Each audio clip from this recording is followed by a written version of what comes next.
Tagumpay ang pagpapatayo ng unang set ng school zone warning signage ng Revitalized Police sa barangay sa kanilang kilalang impact project na naglalayong mapalakas ang kaligtasan sa komunidad, partikular na sa mga kabataan.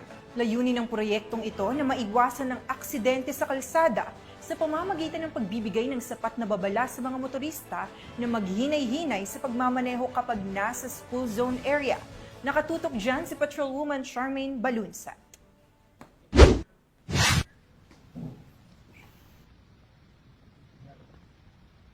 Matagumpay na isinagawa ang unang set ng installation at turnover ng school zone warning signage sa Barangay Indaluyon, Igbaras, Iloilo sa ilalim ng RPSB Quick Impact Project nito lamang 31 ng Hulyo taong kasalukuyan. Ang naturang aktibidad ay sinimulan bandang alas 9 ng umaga na pinangunahan ni Police Captain Danilo Nuca, team leader ng RPSB Team Igbaras, katuwang ang mga opisyal ng barangay sa pamumuno ni Punong Barangay Honorable Carlito Eclar, mga volunteer mula sa Megan Society at ang Office of Engineering ng LGU Igbaras. Unang isinagawa ang paglalagay ng signage malapit sa Kalye Indaluyon Integrated School na dinaluhan ng mga guro at PTA officers sa pangunguna ni Mrs. Karina Di Costa, Head Teacher 1. Isa pang school zone signage ang itinayo malapit sa Barangay Indaluyon Daycare Center na dinaluhan ni Mrs. Elisa Estoque, isang volunteer teacher kasama ang ilan pang mga magulang. Layunin ng proyektong ito na mapalakas ang kaligtasan sa komunidad, partikular na sa mga kabataan, sa pamamagitan ng pagbibigay ng babala sa mga motorista upang mag-ingat sa mga lugar na malapit sa paaralan. Isa rin itong akbang upang maiwasan ang mga aksidente sa lansangan